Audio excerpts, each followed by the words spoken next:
함께 나눌 말씀 마태복음 20장 1절에서 16절까지의 말씀입니다. 마태복음 20장 1절부터 16절까지의 말씀 함께 교독하도록 하겠습니다.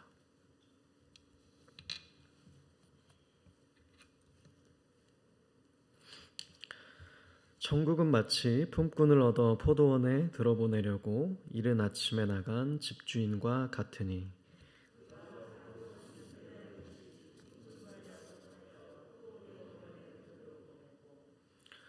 또 제3시에 나가보니 장터에 놀고 서 있는 사람들이 또 있는지라.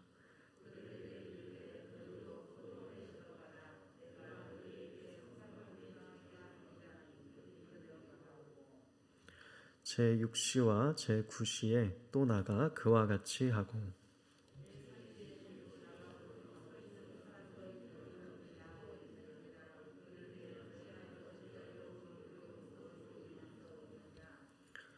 이르되 우리를 품꾼으로 쓰는 이가 없음이니이다.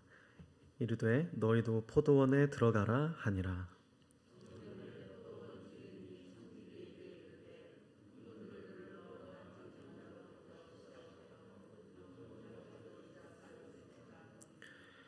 제11시에 온 자들이 와서 한 데나리온씩을 받거늘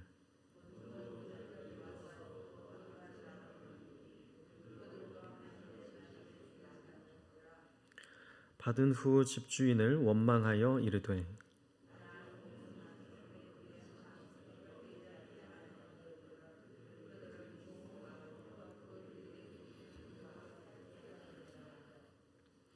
주인이 그 중에 한 사람에게 대답하여 이르되 친구여 내가 내게 잘못한 것이 없노라. 내가 나와 한 데나리온의 약속을 하지 아니하였느냐.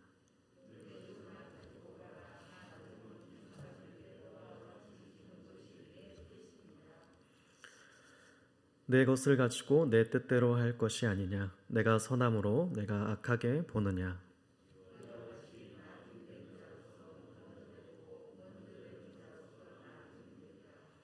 아멘. 네, 오늘 저희는 마태복음 20장에 아주 유명한 비유죠. 포도원 비유의 말씀을 살펴보게 됐습니다. 마지막 읽은 나중된 자로서 먼저 되고 먼저 된 자로서 나중되리라 라는 말씀이 이제 어제 본문의 마지막 절, 그러니까 19장의 30절에도 등장을 했었는데요. 바로 오늘의 본문을 통해서 아마 예수님께서 주고자 하셨던 교훈도 이러한 가르침이 아닐까 싶습니다. 먼저 된 자로서 나중되고 또 나중된 자로서 먼저 될 자가 이 주님이 다시 오시는 그 날에 참 많이 있게 된다는 주님의 엄중한 결코 가볍지 않은 경고의 메시지가 담겨져 있는 비유의 말씀으로 우리가 오늘의 말씀을 새겼으면 좋겠습니다. 오늘 본문 1절에 보시게 되면 그래서 비유의 그 내용이 자세히 이제 1절부터 시작해서 설명이 되고 있는데요. 바로 천국은 어떤 것과 같다고 1절에 서술하고 있냐면 마치 품꾼을 얻어 그 포도원에 들어보내려고 이른 아침부터 나간 집주인과 같다라고 되어 있습니다. 그렇기 때문에 오늘 본문에 나타나고 있는 이 포도원은 이제 하나님 아버지의 그 나라, 그분을 집주인으로 하는 그 나라라고 할 수가 있겠죠. 집주인은 우리를 부르신 그 하나님이시고요. 그런데 이 집주인은 이른 아침에만 나간 것이 아니었죠. 오늘 본문에는 이른 아침을 포함해서 총 5번의 부름의 그 현장이 자세하게 좀 기록이 되어 있습니다. 보시게 되면 이제 하루 한 데나리온씩 품꾼들과 이른 아침에 약속을 한 이후에도 4번 이 집주인은 나가서 그 포도원에 들어보내서 일할 일꾼들, 품꾼을 찾고 있습니다. 3절에 보시면 제3시에 나가서 보았다. 그래서 놀고 서 있는 사람들이 있자 그들도 초청했고요. 그래서 그들에게 4절에 보시면 너희에게도 내가 상당하게 주겠다라고 하시면서 그들을 불러 들이셨습니다. 그래서 5절에도 보시면 제6시에도 그렇게 하셨고 제9시에도 나가서 그와 동일한 그 일을 하셨던 것을 저희가 볼 수가 있습니다. 그리고 마지막 6절에 제11시에도 나가서 그렇게 하셨는데 여기는 이제 더 좀 자세한 연반뒤 내용들이 덧붙여져 있죠.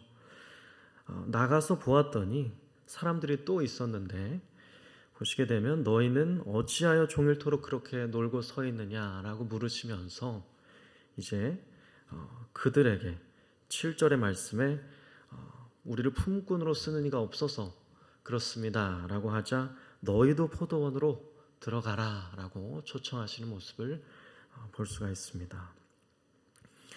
여기에서 이제 저희가 날마다 쏘는 샘물 큐티 이제 설명에도 나와 있지만 이 시간에 대한 이제 이해를 어렵지 않게 이제 오늘날 할 수가 있는데요. 이른 아침은 아마도 이제 6시인 것으로 저희가 추측을 할 수가 있고 본문의 해설을 참고해 볼 때 제3시는 오전 9시 그리고 제6시는 이제 정오, 제9시는 오후 이제 3시 그리고 제11시는 오후 5시 가량으로 저희가 추측을 해볼 수가 있겠습니다.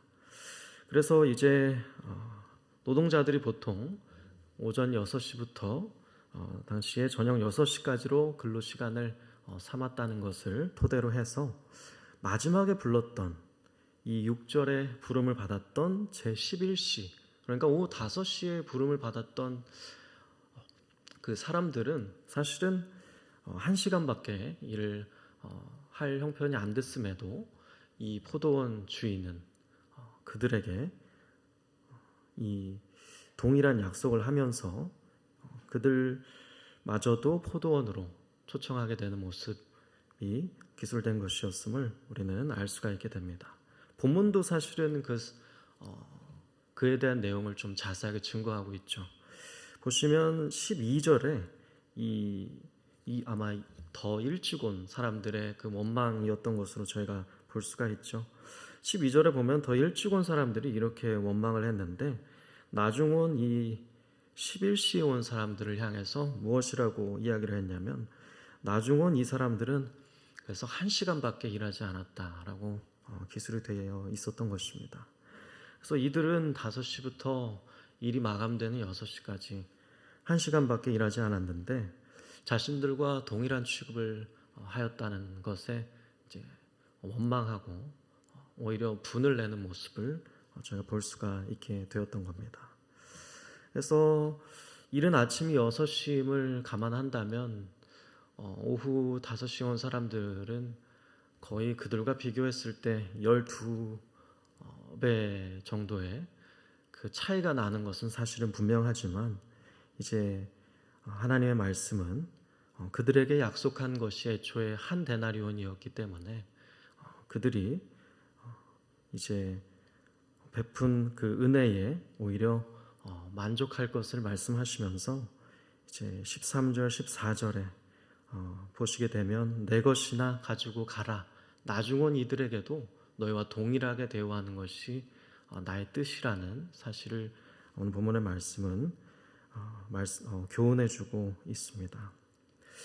오늘의 이 본문의 그 비유의 말씀을 저희가 토대로 해서 알 수 있게 되는 사실은 언제 우리가 이렇게 구원의 자리로 부름을 받게 되었든 그 처음 하나님의 부르심, 그 은혜의 자리로 부름을 받게 되는 그 순간에 그 은혜를 저희가 잃어버리게 된다면 우리의 신앙은 어떻게 보면 참으로 비참해지게 되고 그리고 나아가서는 하나님의 선하심마저 우리가 왜곡되고 또 악하게 비틀어서 이해하게 됨으로써 참 안타까운 오히려 나중 그 포도원으로 들어온 자 나중에 하나님을 믿고 구원받아서 그 나라로 들어오게 되는 그런 이들보다도 못하게 되는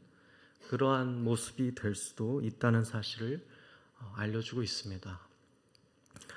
실제로 우리가 구원을 받은 것은 주님의 전적인 은혜로 구원을 받게 된 것이지만 우리가 시간이 흐를수록 그 은혜의 자리에 대한 감격과 그 순간에 우리가 경험하게 된 그 하나님의 선하심을 잃어버리는 일이 참으로 우리 죄성을 가진 인간의 그 모습과 상황 속에서는 참으로 많이 일어나는 것이 또 현실이라고 우리가 이야기할 수밖에 없는데요. 그렇기 때문에 아무리 구원을 받은 우리 한 사람 한 사람 우리들이라고 할지라도 우리가 날마다 하나님의 그 선하심, 우리가 그 부름을 받은 그 은혜에 대한 감격이 우리에게 있을 수 있기를, 그 은혜가 떨어지지 않기를, 그 은혜가 사라지지 않기를, 그 은혜가 우리 가운데 망각되지 않기를 날마다 기도해야 되고 날마다 매달려야 되고 날마다 우리가 그렇게 간구해야 됨을 오늘 본문의 말씀을 통해서 우리가 좀 심각하게 또 진중하게 받아들여 볼 수가 있겠습니다. 사실 오늘 본문의 말씀 가운데 우리는 여러 가지 비틀어서 생각한다면 처음 온 사람들의 말처럼 이 집주인에 대해서 참으로 불평과 원망으로 바라볼 수 있겠지만 그것이 아니라 이 집주인의 그 선함, 그 집주인의 그 은혜에 대해서 생각을 하게 된다면 또 한없이 그와는 다르게 은혜의 관점에서 읽힐 수 있는 말씀이라고 우리가 좀 볼 수가 있는데요.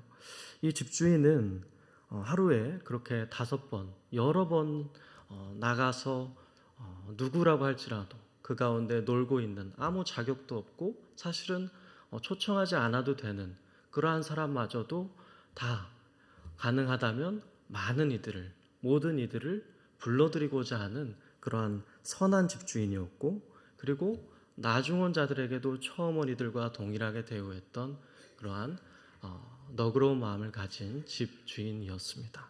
바로 우리 하나님 아버지처럼 말이죠. 그래서 성경이 증거하듯 하나님께서는 특별히 디모데전서에 보면 하나님은 사실은 모든 사람이 구원을 받으며 진리를 아는 데 이르기를 원한다는 말씀이 있는데 이처럼 하나님은 그러한 심령으로 약속하신 그 날까지 언젠지는 모르지만 주님이 다시 오시고 이 온 세상을 심판하시게 되는 그 날까지 지금처럼 우리를 부르셨듯 한 사람 한 사람을 여전히 기다리시면서 여전히 그러한 마음으로 부르고 계실 것이고 또 앞으로도 그렇게 하실 것인데 바로 그것이 무엇 때문이냐면 오늘 본문에서 느낄 수 있고 또 다른 성경 구절들이 증거하듯 바로 어떤 이들이 생각하는 것처럼 주의 약속이 더디다거나 다른 어떠함의 원인이 있는 것이 아니라 오직 우리 인간들을 향하여 참으시는 그 하나님의 오래 참으심 때문임을 오늘 본문의 말씀은 우리에게 다시금 느끼도록 해주고 또 하나님은 그처럼 아무도 사실은 멸망하지 않고 회개하는 데 이르기를 기다리시고 원하시는 분이심을 우리가 다시 한번 좀 묵상하도록 이렇게 이끌어주는 것 같습니다.